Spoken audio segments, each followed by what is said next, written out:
তিন বন্ধু বানর মুকু, হাঁসকুয়া আর বিড়াল মিউ। ওরা রহস্য সমাধানকারী দল নামেই পরিচিত।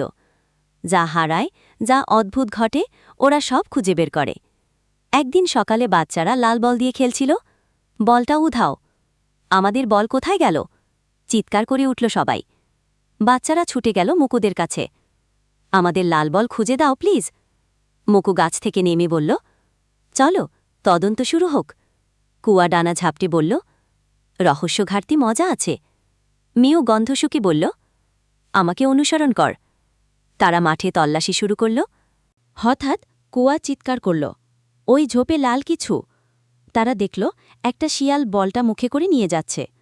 মুকু লাফিয়ে দাঁড়াল, কুয়া ভয় দেখাল, আর মিউ ঝাঁপিয়ে পড়তেই শিয়াল বল ফেলে পালাল। তিন বন্ধু বিজয়ী হয়ে বল নিয়ে ফিরল। বাচ্চারা হাততালি দিয়ে বলল, ধন্যবাদ রহস্য দল।